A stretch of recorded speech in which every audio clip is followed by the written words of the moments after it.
Listen, did you ever think a simple hotel bill could be a declaration of war? I did not. I thought it was just a business expense, until I realized the charge was not for his room. It was for hers. When I forwarded that invoice, I was not just exposing an affair, I detonated a bomb that shattered 3 families and a multi-million-dollar empire. My name is Maya. I am 38 years old. By profession, I am a lead architect at Aura Design Innovations, one of Chicago's top firms. I do not just design buildings, I design order. My world is built on blueprints, logic, and the precise, unyielding angle where steel meets glass. I believe that if you have the right plan, the structure will not fail. I believe in reason. My husband, Liam, is 40. He is the opposite of my structure. He is the charm. He is a financial consultant, the kind of man who walks into a room and owns it, not with force, but with an effortless charisma that disarms everyone. He was, or so I believed, the perfect husband. He championed my career. He remembered every anniversary, and he always seemed to know exactly what to say to smooth the rough edges of the world. Our life was the blueprint of success. We lived in a sprawling penthouse overlooking Lake Michigan, a space I had designed myself. The windows were vast, floor-to-ceiling sheets of glass that captured the cold, gray water in the morning and the glittering sprawl of the city at night. We were the power couple. We attended the right galas, hosted the right dinners, and smiled the right smiles. Our life was curated, controlled, and beautiful. It was a perfect structure. I trusted it. I trusted him. It was a Tuesday, late October. The air outside was beginning to bite. I was in my home office, the scent of fresh coffee filling the air, doing the most mundane of tasks, reconciling our joint credit card statements for our accountant. Tax season was approaching, and I am, above all, meticulous. I scanned the lines of charges dinners at Alinea, flights to New York, client gifts from Neiman Marcus. Then, I stopped. One charge stood out, not just because of the amount, but the location. $5,800. The Langham, Chicago. I frowned, tapping my pen against the polished surface of my desk. Liam had just attended an investor summit last week. He usually stayed at the Peninsula, but perhaps they had moved the venue. The amount was high, but corporate summits in this city were exercises in excess. I made a mental note to get the details from him later, but I needed the itemized folio for the business write-off. Order, precision. I picked up the phone and dialed the hotel. The phone clicked. A polite, professional voice answered. The Langham, Chicago. How may I assist you? Hello, I said, my voice crisp. My name is Maya Rourke. I am calling regarding a charge on our recent statement. My husband, Liam Rourke, stayed with you last week for a summit, and I need an itemized folio emailed for our records. I heard the quiet clicking of a keyboard. Yes, Mrs. Rourke, I see the charge right here. $5,800. If you could just send that folio over to my email, I began. Certainly, ma'am. I just need to verify the details. This was for the 3-night stay in the Infinity Suite, correct? I paused. The Infinity Suite. That seemed extravagant, even for Liam. The clerk continued, oblivious. I see the full charges champagne service on arrival, the premium bar, and the couple's massage. A cold, sharp sensation pricked the back of my neck. Couple's massage. I am sorry, I said, my voice perfectly steady, the way it gets when I am concealing a design flaw from a client. I think you have the wrong room. My husband was there alone for a business summit. Oh, the clerk said, and I heard more clicking. My apologies, ma'am. You are correct in a way. Mr. Rourke did book the reservation and guarantee the payment. A heavy silence hung in the air. But I prompted, though I did not want to. Yes, ma'am, the clerk said, her voice still infuriatingly pleasant. Mr. Rourke made the booking, but the primary guest listed as staying in the suite was a Ms. Isabella Montgomery. The pen slipped from my hand and clattered onto the hardwood floor. Isabella Montgomery. The name did not just ring a bell, it shattered it. Isabella Montgomery, the heiress to the Montgomery shipping fortune, a woman famous in our circles for her beauty, her recklessness, and her very public, very strategic marriage to the head of a rival conglomerate. A married woman. The clerk was still talking. Shall I send the folio to the email on Mr. Rourke's profile? I could not breathe. Yes, I managed to whisper. Yes, do that. I hung up the phone. I did not move. I stared at the credit card statement on my desk. The crisp white paper suddenly felt heavy, like a slab of concrete. The ink looked like blood. My perfect structure. My beautiful, orderly life. It had not just cracked.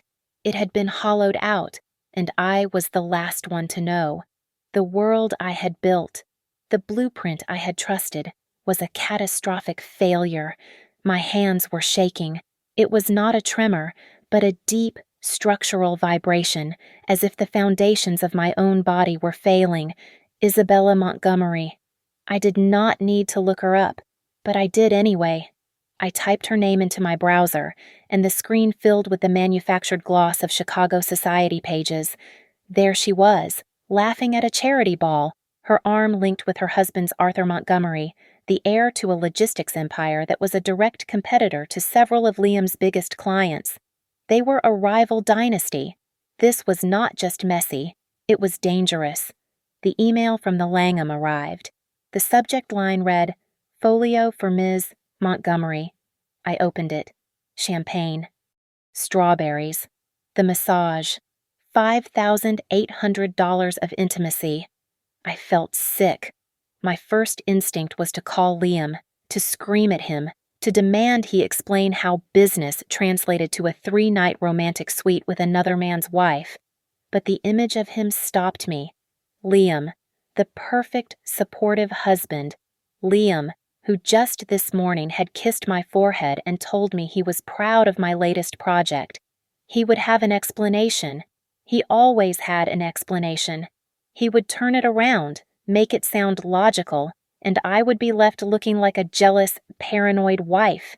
His perfection was his armor, and I did not know how to pierce it. I could not hold this poison inside. I needed an ally. I needed a mother. My own mother was gone. But I had Genevieve, Liam's mother. She was a widow, a pillar of the community, all elegant Chanel suits and quiet grace. Since my wedding, she had treated me like the daughter she never had. She was the only other person who understood the pressure of the Rourke name. I trusted her. I grabbed my keys and drove the 15 minutes to her Gold Coast brownstone. She opened the door, her face a picture of serene surprise. "Maya, darling, what a wonderful... Oh, my God. What's wrong? You look like you've seen a ghost." I did not wait. I walked past her into the perfectly appointed sitting room, the air smelling faintly of lemon oil and old money. I could not speak, so I just handed her the printout of the hotel folio. I watched her face. She read it. Her hand flew to her throat, the pearls cool against her skin. Her eyes, usually so composed, widened with what looked like genuine horror. That foolish boy," she whispered, her voice tight with rage. "That stupid, stupid boy."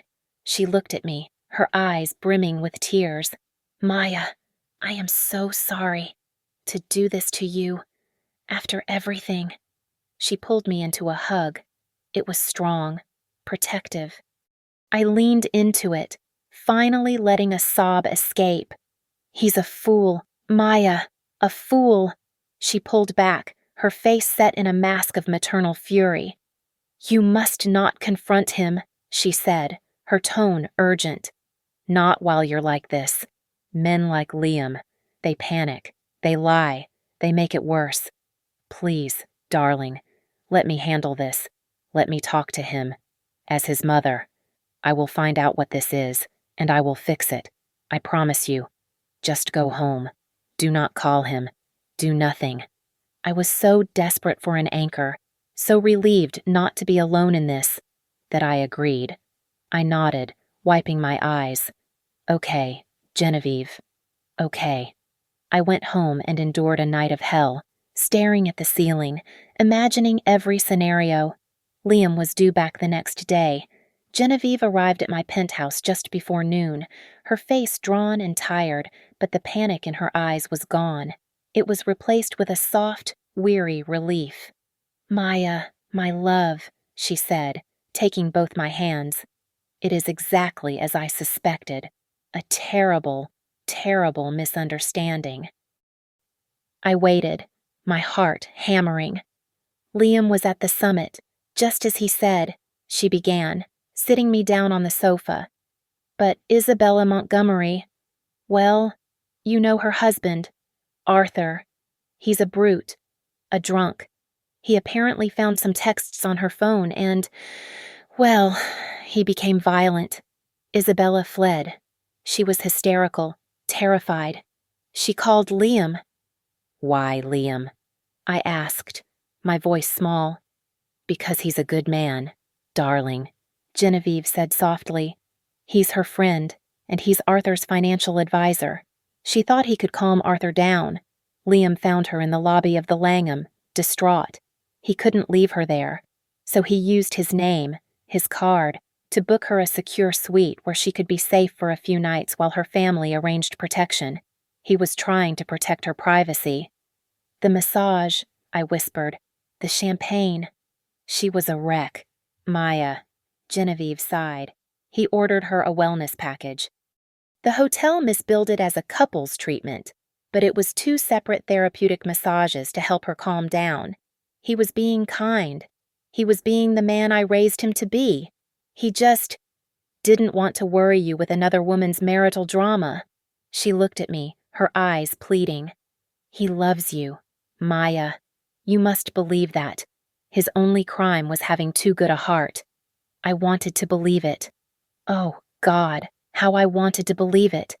It explained everything. It put my perfect world back on its axis. Liam was not a monster. He was a savior. "He feels dreadful that you found out this way," Genevieve continued, reaching into her purse. "Look, this just came through. It's from Isabella's younger sister." She showed me her phone. A text message from an unknown number. "Genevieve, please thank Liam again for me. He saved my sister's life. We are taking her to a private facility in Arizona to recover. We owe him everything." The relief that washed over me was so profound it made me dizzy. It all made sense. I leaned my head on Genevieve's shoulder. "I'm so sorry I doubted him," I whispered. "Shh," she said, stroking my hair. "You are a wife. You had every right to be scared. Just trust your husband, darling, and trust me." I felt ashamed of my suspicion, of my lack of faith. I had taken an act of kindness and twisted it into a betrayal. I resolved to be better, to trust more. I was, after all, married to the perfect man. Life returned to normal, or rather, a new, slightly distorted version of normal. Liam was home, and he was perfect. He was too perfect. He brought me flowers, not just weekly, but daily. He booked spontaneous dinners at my favorite restaurants. He was overly complimentary of my work, excessively affectionate, constantly touching my arm or the small of my back. It was suffocating. Every gesture of his love felt like another shovelful of dirt on the suspicion I had buried. I was the one who was flawed, I told myself. I was the one who had failed the test of trust. I threw myself into my work at Aura Design, welcoming the clean lines and objective problems of steel and glass. About 3 weeks passed. I was scheduled to represent our firm at the annual Architectural Guild Gala. It was a major event, held in the grand ballroom of the Art Institute. I was in my element, or I should have been. I wore a structured, deep blue gown, my hair pulled back in a severe but elegant chignon. I was Maya Rourke, the lead architect, the woman of reason. I was networking near the bar, discussing the tensile strength of a new composite material, when a laugh cut through the polite murmur of the room. It was high and musical. I turned, and there she was, Isabella Montgomery. She was standing across the room, holding a champagne flute. She was not in a wheelchair. She was not bruised. She did not look like a woman recovering from a brutal assault or a mental breakdown at a private facility in Arizona. She was wearing a backless, emerald green sequin dress, and she was, quite frankly, radiant. She was laughing, her head tilted back, her hand resting possessively on her husband's arm. Arthur Montgomery stood beside her, looking bored but proud. The blood in my veins turned to ice water. The shame I had been nursing for 3 weeks evaporated, replaced by that first, sharp, cold spike of dread. Genevieve's entire story, the text message, the wellness package, it all played out in my mind. But now it looked flimsy, like a poorly constructed model. I needed to be sure. I excused myself, my voice miraculously steady. Please, continue. I just need to freshen up. I walked toward the ladies' lounge, my heels clicking with purpose on the marble floor. I did not time it. I did not have to. I felt her presence behind me. I pushed the heavy oak door open and stepped inside the opulent, empty powder room. As I was checking my lipstick in the mirror, the door opened again, and Isabella Montgomery swept in. She glanced at me, a polite, vacant, social smile. She did not recognize me. This was it. I turned, my face arranged in a mask of warm, earnest concern. Isabella, forgive me, I'm Maya Rourke, Liam's wife. Her smile became genuine, curious. Oh, of course, Maya. How lovely to meet you. She turned to the mirror, reapplying a layer of crimson lipstick. I started, my voice pitching slightly, as if I were sharing a secret. I had to say hello. I have been so worried about you. She paused, her lipstick halfway to her lips. She turned to me, her brow furrowed in genuine confusion. Worried about me? Why, well, I said, dropping my voice further. After that awful situation at the Langham, Liam told me what happened with your husband, that he had to get you a room. I am so glad to see you looking so well. You must be much safer now. For a second, Isabella just stared at me. Then she burst out laughing. It was not a polite titter. It was a full, throaty laugh, rich with amusement. The Langham, she said, pressing a hand to her chest. Oh my God, it was divine, wasn't it? Liam is just endlessly generous. The suite was magnificent. She leaned in, as if we were girlfriends. But an awful situation, darling. No, we had the most wonderful time. I must have looked stunned. My perfectly constructed mask of concern must have frozen, because her expression shifted. She mistook my shock for something else, perhaps jealousy or naivety. Oh, she said, her voice dropping to a conspiratorial whisper. She put a hand on my arm. Oh, you poor thing. Don't worry. My husband, she gestured dismissively toward the ballroom. He thinks I was at a recovery spa in Arizona for 10 days.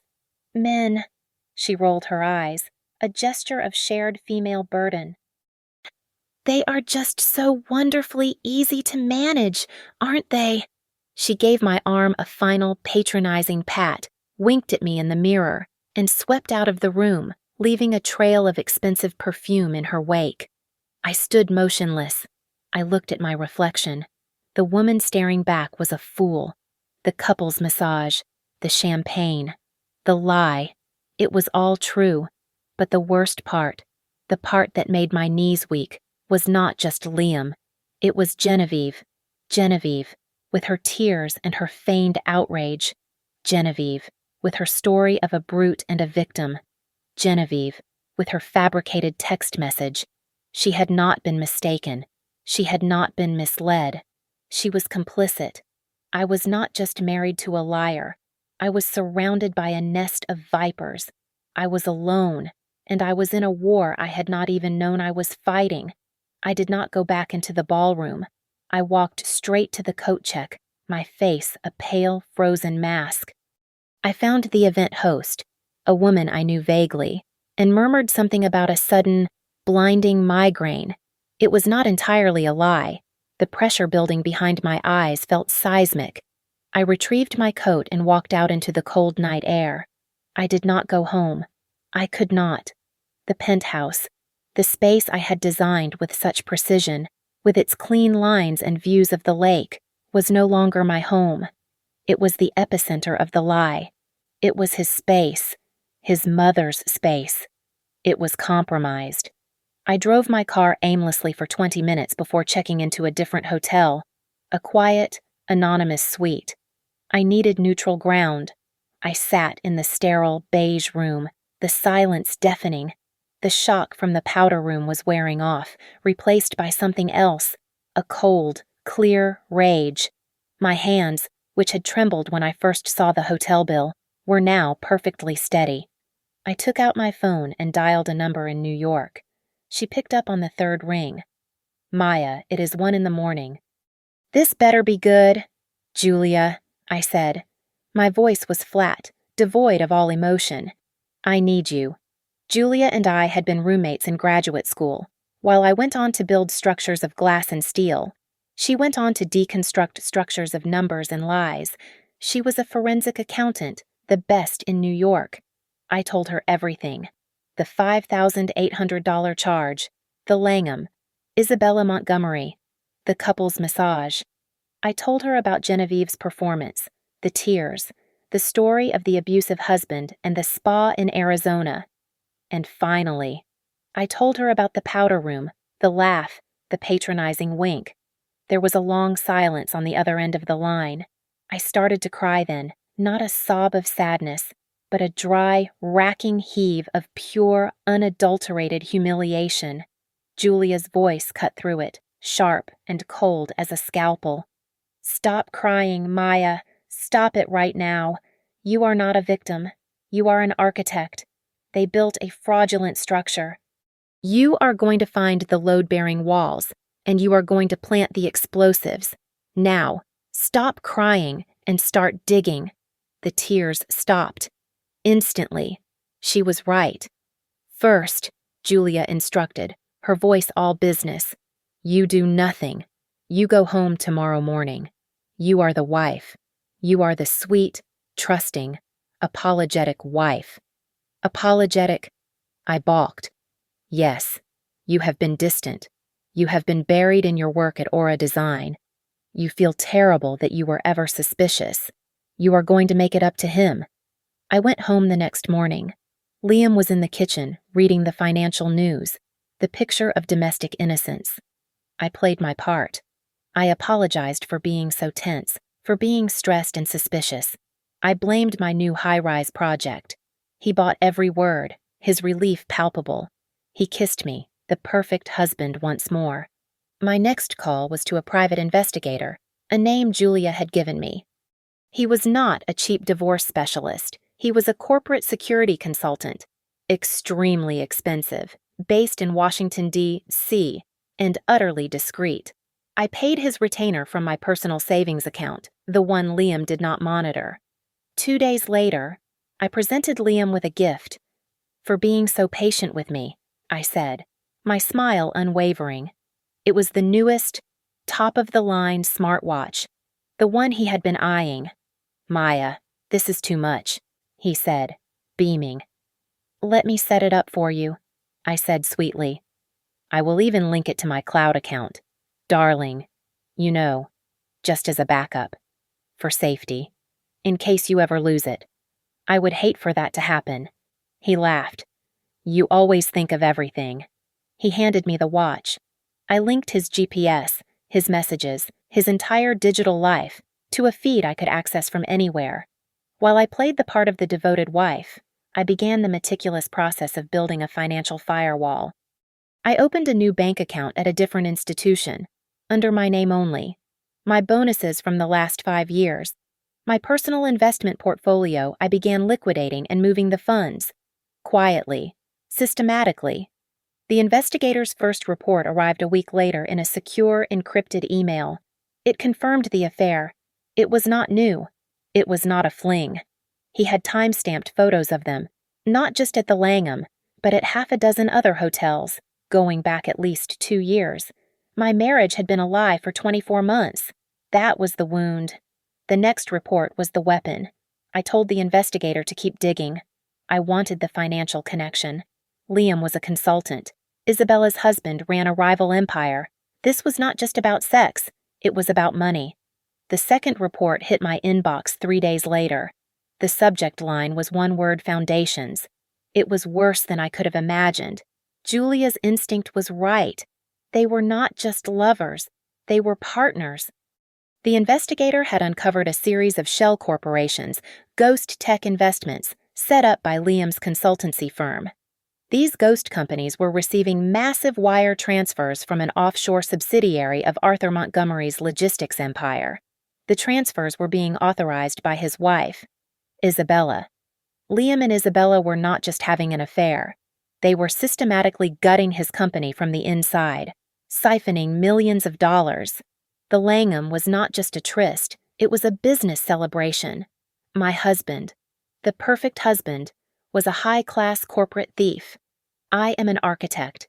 My mind works in terms of systems, load-bearing walls, and structural integrity. This conspiracy, this betrayal, was just a poorly designed building. I was going to draft its demolition. I pushed the grief and humiliation into a locked room in my mind. The woman who emerged was a strategist. Julia flew in from New York on a Friday. She did not come to the penthouse. We rented a sterile, short-term office suite in the Loop, under her firm's name. It had gray carpet, fluorescent lights, and no personality. It was perfect. We bought burner phones and a new laptop, paid for in cash. Julia, tapping away, established a secure encrypted server. We called it the War Room. For me, it felt like my old studio before a final presentation, the air electric with focus, fueled by black coffee and cold rage. "We have the what," Julia said, pointing to the investigator's report. "We need the when and the how much. We need their private conversations." That was my job. I went home and played the doting wife. That Saturday, I went shopping and returned with a high-end designer air purifier. It was a sleek, white column, the kind of minimalist sculpture that fit perfectly into Liam's home office aesthetic. "A gift," I told him, kissing his cheek. "For your office. The air has been so stuffy. I thought this might help." He barely looked up from his computer. "Thanks, Maya. That's thoughtful. Put it on the credenza." I did. I placed it on the credenza directly behind his desk, its highly sensitive microphone aimed perfectly at his chair. Back in the war room, we tested the audio. It was crystal clear. The next phase was digital. The smartwatch I had given him was a beacon. I sat with Julia, watching his life on a screen. Lunch with a client at 12:30. He would text me, the dutiful husband. I watched his GPS dot move to the Elysian, where it remained for 2 hours. Late meeting in Lincoln Park, he would call to say. I watched the dot settle at a private, high-security condo building. The investigator had already confirmed it Isabella's private apartment. I watched him lie, in real time, every day. The emotional detachment was frightening. I was not a wife. I was an operative. The true work, however, was in the cloud. The password I had set up for his backup years ago, a sentimental, pathetic mix of our names and the year we met. Maya Liam 2015. He had never bothered to change. I logged in. His entire digital life was mirrored. It was all there. I found the folder he had labeled Legacy Projects. It was the ghost portfolio. It was, I had to admit, brilliant.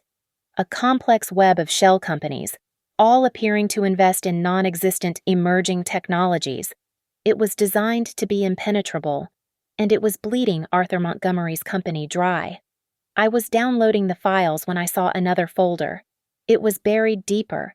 Its name was simple G.R. Trust, Genevieve Rourke. My heart, which I thought had turned to stone, hammered against my ribs. This was not part of the Montgomery fraud. This was a separate set of ledgers. I opened them. It was a mirror image of the first fraud. He was systematically siphoning money from his own mother's trust account, the one he managed. and funneling it into the same shell companies he was using with Isabella. He was not just deceiving her about the affair. He was stealing from her. He was robbing everyone. I was still staring at the screen, my mind reeling from this new level of sociopathy, when Julia tapped my shoulder and pointed to her laptop. The bug. The air purifier was live. Liam was in his home office, on the phone. We slid on the headphones. Genevieve's voice came through, tinny and sharp. "Is she quiet? Is the little architect still quiet?" I heard Liam laugh. It was a low, confident sound. "Tame as a lamb, mother. She apologized to me.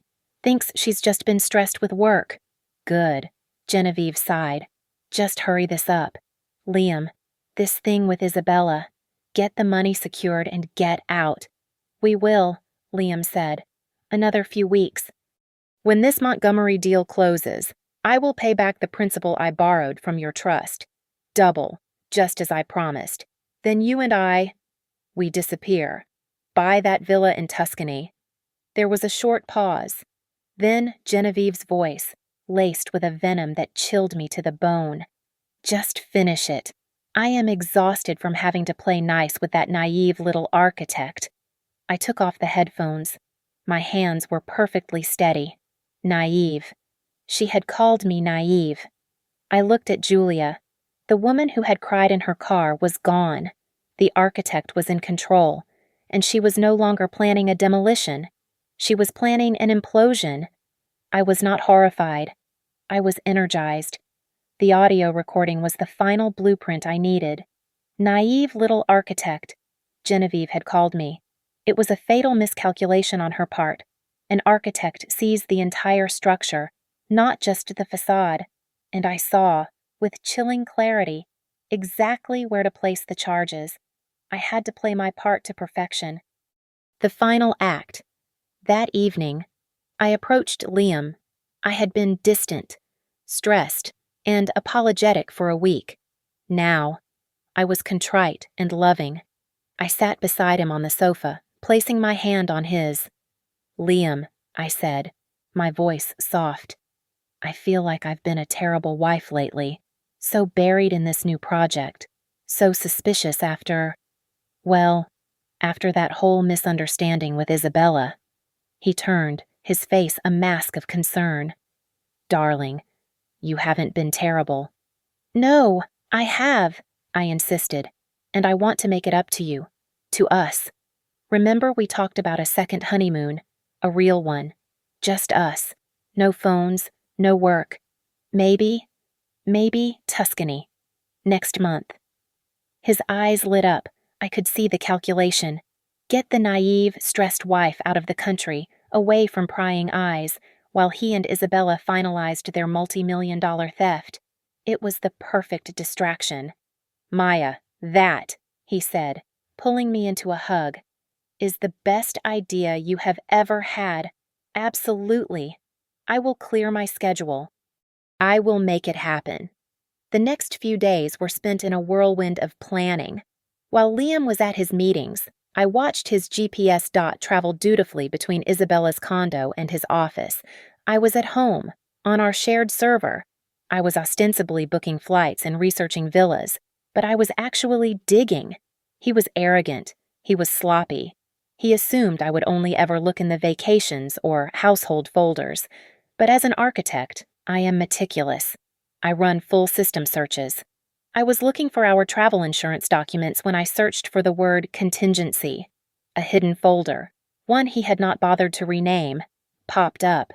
My blood ran cold. I clicked it. It contained a single file, a PDF. M. Rourke L. Rourke Agreement Final PDF. I opened it. It was a post-nuptial agreement, drafted by a law firm I had never heard of. It was dated just 6 months after our wedding. Years ago. It was a complete fabrication. His signature was on it. Mine was not yet. But he had clearly been holding it, waiting. The agreement was brutal. It stated that in the event of a separation, I waived all rights to any assets derived from his private consultancy business. It stipulated that the penthouse, which was technically owned by a trust he controlled, would remain his sole property. It effectively stripped me of everything. He was not just planning to leave me, he was planning to leave me with nothing but the clothes on my back and my own salary. I felt a surge of cold fury. I was about to close the file when I saw the other document in the folder. LR Policy Update Draft, PDF. It was a draft update for his life insurance policy. He was the insured. I was the beneficiary. That was normal. I scrolled down. He was requesting a significant increase in the payout, a massive increase to $10 million. My first thought was, he's protecting me. Even as he plans to leave me, he's ensuring I'm cared for if he dies. It was a flicker of the old, naive Maya. Then I saw the clause. The increase was contingent on a new medical examination, a full physical, for me. Why would I need a new medical exam for his policy payout unless the policy had a clause about the beneficiary's health, or unless he was planning something far more final than a divorce, something that would require a recent clean bill of health on file for the beneficiary to avoid suspicion. The trip to Tuscany, the remote villa, no phones. I felt the air leave my lungs. This was not just theft. This was something darker. I copied the entire contingency folder, along with the audio file from the air purifier, the GPS logs from the smartwatch, and the complete, multi-layered financial analysis Julia had prepared on the ghost investments. I put it all on a single, encrypted hard drive. I did not call a divorce lawyer. I called Marcus Thorne. Marcus Thorne was not a lawyer. He was a legend. He handled the divorces of billionaires and politicians. He did not just win cases, he ended dynasties. His office was like a vault soundproofed, paneled in dark wood. He was a tall man with eyes that missed nothing. I did not cry. I did not raise my voice. I sat down, slid the hard drive across his desk, and said, I am an architect. My husband has built a fraudulent structure. Here are the blueprints for its demolition. For 1 hour, he reviewed the data. He listened to the audio. He analyzed the fake post-nup and the chilling insurance draft. He read the financial reports. He finally looked up, his face impassive. He steepled his fingers. Mrs. Rourke, he said, his voice a low rumble. This is comprehensive. A standard filing would be a mistake. It's too small. He leaned forward. Given the scope of the criminal fraud, the conspiracy, and the potential threat implied by this insurance document, we are not just filing for divorce. He permitted himself a small, cold smile. We are going to detonate. Marcus Thorne's word echoed in my mind. Detonate. An architect does not detonate wildly. A controlled demolition requires precision. You weaken the supports, you isolate the structure, and then you apply the charge. We had the timeline. Julia's deep dive into their encrypted communications showed the final massive wire transfer. The one that would empty the Montgomery account was scheduled in just under 48 hours. Liam and Isabella planned to be in the Cayman Islands by the weekend. I had to move now. The primary structure was Liam, but the weakest support beam, the one riddled with pride and fear, was Genevieve. Liam was pure, sociopathic greed. He was disciplined. But Genevieve, she was a desperate woman terrified of losing her status, terrified of being exposed. If I separated them, Liam could not manage her. She would panic, and a panicking woman makes mistakes. I needed to get Liam off the board. Julia and I, working from the war room, spent 6 hours fabricating an irresistible trap. We created a ghost entity, Ethelred Capital, a London-based private equity firm with a plausible digital footprint. We drafted a series of emails, making it appear they were in the final stages of a massive acquisition one of Liam's other shell companies, one even Isabella did not know about. It was a time-sensitive 8-figure deal that had to be signed, in person, in London, tomorrow. I went home that evening, my heart a cold, steady piston. I found Liam in his office, the glow of his monitor on his face. I held up my phone, my face a mask of breathless excitement. "Liam, darling, you need to see this," I said, feigning confusion. "This Ethelred Capital. They've been emailing me. They couldn't reach you. They're offering—" "Darling, it looks like they're offering to buy LR Legacy for $30 million. He snatched the phone from my hand. His eyes widened. Greed. It radiated from him like heat. This was an unexpected windfall, a bonus heist. "But Liam," I said, injecting the perfect amount of panic. "They say the offer expires in 48 hours. They're flying in from Dubai but can only meet in London, tomorrow afternoon," he snapped. Already pacing. "London tomorrow." "I took a risk," I said, cutting him off before he could object. "They said it was non-negotiable and I couldn't reach your staff. They said it was non-negotiable. I booked you a flight. It's the last first-class seat on the evening flight. It's non-refundable." He stopped. He looked at me, and for a second, I saw the predator behind the mask. Then he smiled. I was the naive, helpful wife, stressed about our trip to Tuscany, but helping his business. I was securing his escape, and I did not even know it. "Maya," he said, pulling me into a hug. "You are incredible. This is perfect. It'll just be a quick trip. 24 hours. I'll be back before you even know I'm gone." I drove him to O'Hare myself. I played the part of the slightly pouty, supportive wife. "I'll miss you," I said, kissing him at the security gate. "I'll miss you more," he lied, his eyes already on the departures board. "I'll call you from the lounge." I waited in the terminal, watching the board. BA 296, LHR, on time. I watched until the status flipped to departed. He was in the air, a metal tube, crossing the Atlantic. No cell service, no reliable Wi-Fi for at least 8 hours. He was completely, utterly unreachable. I drove from the airport not to our penthouse, not to the war room, but to a quiet, bright cafe in a neighborhood he never visited. I ordered a black coffee and opened my laptop. The structure was isolated. The support beam was exposed. I pulled up the file I had kept hidden for weeks. The original itemized bill from the Langham. The $5,800 charge. The Infinity Suite. The champagne. The name, Ms. Isabella Montgomery. I opened a new email. I typed in a single address, Genevieve Rourke. My fingers were steady on the keys. "Subject for your records. Body Genevieve. I thought you should have a copy of the bill you told me was a misunderstanding. Enjoy." I attached the scanned PDF. My cursor hovered over the send button. This was the first charge, placed at the weakest point of the foundation. I clicked. The email was gone. Now. I just had to wait for the explosion. I did not stay at the cafe. I paid for the coffee, untouched, and drove to the offices of Marcus Thorne. I was not going to weather this storm alone. I was going to watch it from the command center. Thorne's office was a fortress of quiet confidence. He had cleared his afternoon. I sat on a leather sofa, my phone placed face up on the heavy mahogany desk between us. Thorne sat opposite me, not speaking, just waiting. The clock on his wall was the only sound, a quiet, heavy tick. I had sent the email at 2:17 p.m.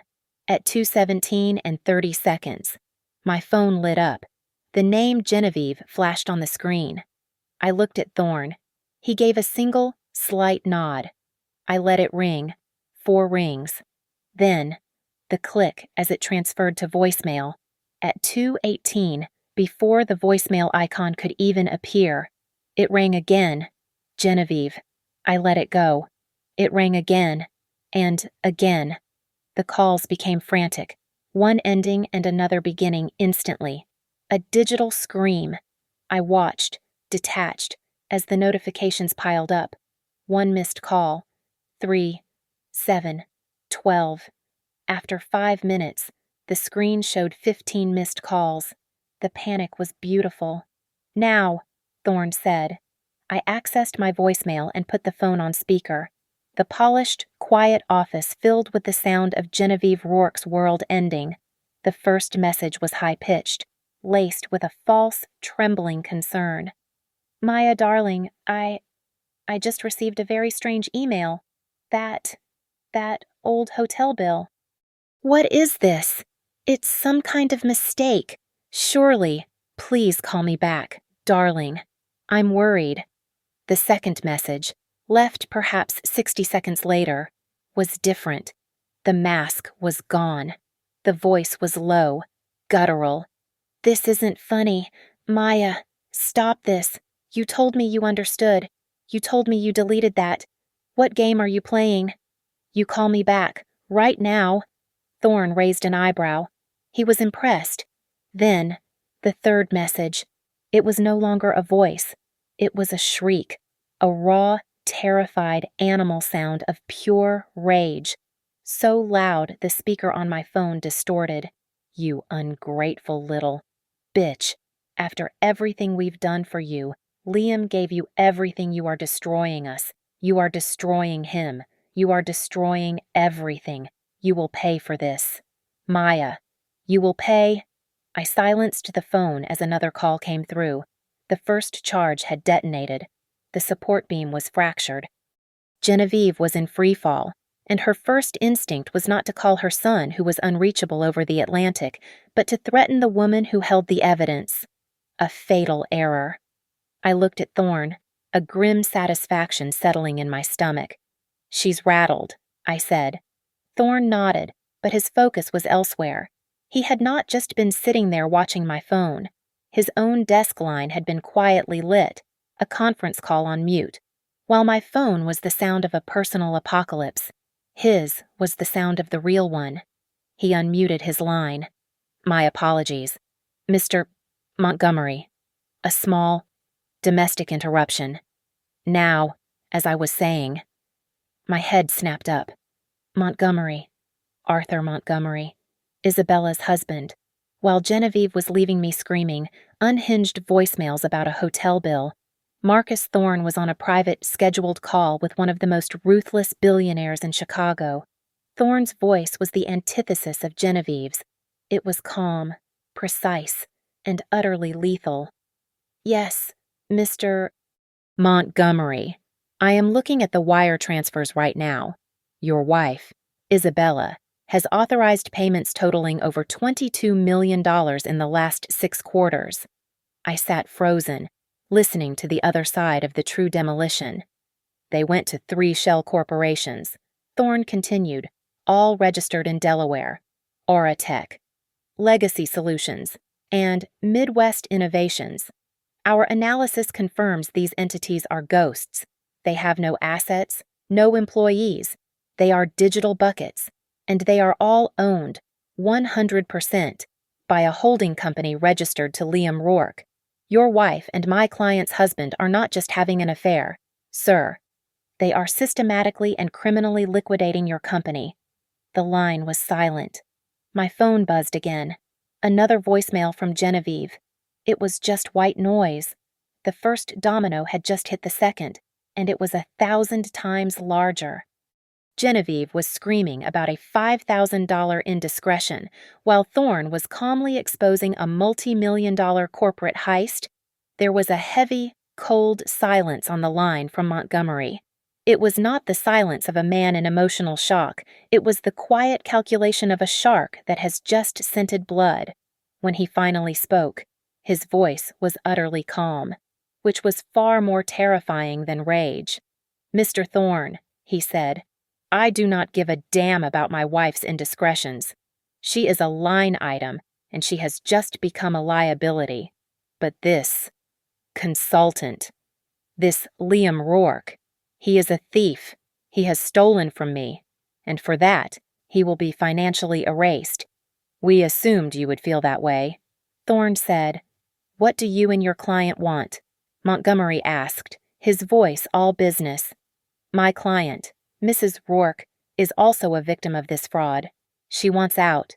She wants her personal assets, and she wants to be firewalled from this criminal enterprise. We are providing you with the full data package as a professional courtesy. What you do with it, Thorne paused. Is your business? I appreciate it, Montgomery said. You will find I am a generous ally. Now, if you will excuse me. The line clicked as he added others. Johnson, Harrison, are you both on good? I am sending you an encrypted file from a Mr. Marcus Thorne. I want every account associated with Auratech, Legacy Solutions, and Midwest Innovations frozen within the next 60 minutes. I want a motion filed with the Securities and Exchange Commission by 5 p.m. today, and I want every personal asset belonging to my wife locked down. Every house, every card, every trust. Am I clear? He did not wait for an answer. The line went dead. The corporate attack had begun. Thorne turned his gaze back to me, the quiet of the office settling around us. Mr. Montgomery will handle the criminal element. He will dismantle their entire scheme. Our priority is you. He picked up his own desk phone. Sarah, file the emergency petition in Rourke. I want an immediate freeze on all joint marital assets, citing extreme financial fraud and the fabricated post-nuptial agreement. Get me a hearing and get me a temporary restraining order. I want a judge's signature on this before Liam Rourke's plane touches the ground in England. While Montgomery was unleashing his corporate army, we were deploying our own surgical strike. He was seizing the stolen money. I was seizing the marital estate. 8 hours later, Liam's flight began its descent into Heathrow. I pictured him in his first-class seat, sipping champagne, triumphant. He was about to close a fabricated $30 million deal, a sweet bonus before his Tuscan getaway with the wife he planned to rob and, perhaps, discard. He would have stepped off the jet bridge, switched his phone off airplane mode, and been hit by a digital tidal wave. I pictured the screen 27, perhaps 30 missed calls from Mother, a torrent of screaming, incoherent texts. She knows, call me you fool. Then, the messages from Isabella, each one more frantic than the last. Arthur knows. He knows everything. My accounts are frozen. He's filed with the SEC. What did you do? Liam, what did you do? And finally, the quiet, devastating alerts from his banks. Fraud alert, account locked. International transfer failed. Your balance is zero. His $30 million London payday would evaporate from his mind. He would have sprinted, panic rising, to the nearest airline counter. I need a flight back to Chicago. Immediately. First class. The polite agent. After a moment, I'm sorry, sir. This credit card has been declined. He would try another. Declined. And another. I'm afraid this one is also declined, sir. Stranded. 3,000 miles from home, penniless, and exposed. I was still sitting in Thorne's office when his private line buzzed. It was nearly 6 p.m. His assistant's voice was crisp. Mr. Thorne, I have Arthur Montgomery on line 1.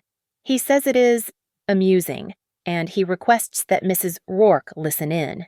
Thorne patched the call to the speaker. Arthur, Thorne said. Good news. I trust Montgomery actually laughed. It was a short, sharp, brutal sound.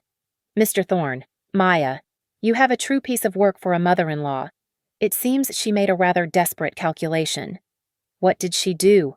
I asked, my voice hollow. She called me, Montgomery said, clear relish in his voice. Just now. She must have been in a full-blown panic, realized her son was in the air, and figured you were the one who had attacked. So she called me. The husband. She thought she could make an alliance and throw my wife under the bus to save her son. And what did she say? Thorne asked, leaning forward. Oh, she confessed. Montgomery savored the word. I, of course, recorded it. She explained that Isabella was the mastermind, that her Liam was a good boy who was trapped by a predatory woman, and then this is the stroke of genius to prove her loyalty to me. She admitted to knowing about the entire fraud. She admitted to helping Liam cover his tracks. She even admitted to Liam borrowing from her own trust account to facilitate the scheme. She confessed to being a co-conspirator in an attempt to frame my wife as the sole perpetrator. Thorne and I stared at each other. The fool. The arrogant, terrified fool. So, she's on tape, Thorne clarified, admitting to wire fraud, conspiracy, and her role in the embezzlement from your company, and her own word for word. Montgomery said, "She just handed us a federal case. The naive little architect didn't just trap the husband, she just took down the entire Rourke family. My assistant is sending you the audio file now. Consider it a gift." The final confrontation was not a screaming match in our glass-walled penthouse. It was not a tearful, dramatic scene from a movie. It was a sterile, silent execution in a boardroom on the 45th floor of a downtown skyscraper. It was, technically, a deposition. Liam was flown back, not by his own means, but by Arthur Montgomery's private security, which meant two grim-faced men in dark suits had escorted him from Heathrow to O'Hare and directly to this room. He was unshaven, his eyes hollow with sleepless panic, the ghost of his charm completely extinguished. He was brought in and placed in a chair. I was already there, seated at the long, polished table next to Marcus Thorne. Across from us sat Arthur Montgomery, flanked by two lawyers I did not recognize, men who introduced themselves as being from the Securities and Exchange Commission. Genevieve was there, too. She had been served with a subpoena so severe that failure to appear would have meant immediate arrest. She was a shrunken, pale woman, her elegant Chanel suit looking like a costume on a corpse. She could not, look at me. Liam's gaze, however, was fixed on me. He tried one last time, the reflexive, pathetic twitch of a dying snake. "Maya," he whispered, his voice hoarse. "Honey, please, we can fix this. You don't know what you're doing. It was just business, a mistake. We can fix this." I did not look at him. I did not speak to him. I simply reached into my briefcase, took out a single sheet of paper, and slid it across the polished wood until it stopped directly in front of him. He looked down. It was not the hotel bill. It was not the fraudulent post-nup. It was the draft of the updated life insurance policy, the one for $10 million, the one that required my clean bill of health before our Tuscan getaway. Was this also business? "Liam," I asked, my voice as quiet and cold as the room. His head snapped up. He stared at me, and for the first time, he did not see his naive, doting wife. He saw the architect. He saw the woman who had found the one document that moved this from financial fraud to something infinitely darker. The blood drained from his face, leaving a gray, mottled pallor. He knew, in that instant, that he was not just ruined, he was buried. "What is that?" one of the SEC men asked, leaning forward. Thorne held up a hand. "One moment." He looked at Genevieve. "Mrs. Rourke, you made a call yesterday to Mr. Montgomery, in a state of some distress." Genevieve flinched. I don't recall." "Let me refresh your memory," Thorne said. He pressed a button on the conference room's speakerphone. The room filled with her voice. The shriek. Ungrateful little bitch. He was trapped. Isabella's fault. I knew I helped him cover it.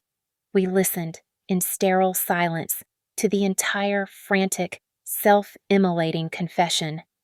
The admission of conspiracy, of wire fraud, of her complicity in the whole rotten affair. When the audio clicked off, Genevieve made a small gasping sound. Her eyes rolled back in her head, and she slumped forward onto the table in a dead faint. No one moved to help her. The resolution was swift. It was not a settlement. It was a surrender. Liam and Genevieve, faced with a federal case from the SEC, Montgomery's civil suit, and the recorded audio of their own conspiracy, signed everything. I got the penthouse. I got my entire personal investment portfolio, untouched. I got the majority of all legitimate marital assets, as the court voided the fraudulent post-nup in light of the criminal conspiracy. I got a permanent, binding restraining order against both of them. Liam and his mother, bankrupted and disowned, were left to face the federal indictments. Isabella, cut off by her husband and implicated by Genevieve's confession, faced her own set of charges. Their empire of lies, the one built on my naive trust, had been leveled to the foundation. I signed the last page of the divorce decree. The ink was dark blue. I capped the pen, my hand perfectly steady. I stood up. Thorne nodded at me. Arthur Montgomery, my strange and ruthless ally, did the same. Liam was staring at the table. Genevieve was still unconscious. I did not say goodbye. I did not offer a final word. I turned, walked out of the conference room, and left the entire smoking wreckage of their lives, and my old life, behind me. I did not look back. The elevator doors opened. I stepped inside, alone, pressed the button for the lobby, and watched the doors slide shut, sealing me in with the only person I could trust, myself. Thank you for listening to my story. I'd love to know where you're tuning in from, so drop a comment below and share your thoughts. Please subscribe to Lily Revenge Stories, like this video, and give it an extra boost by hitting the hype button so this story can be heard by more people.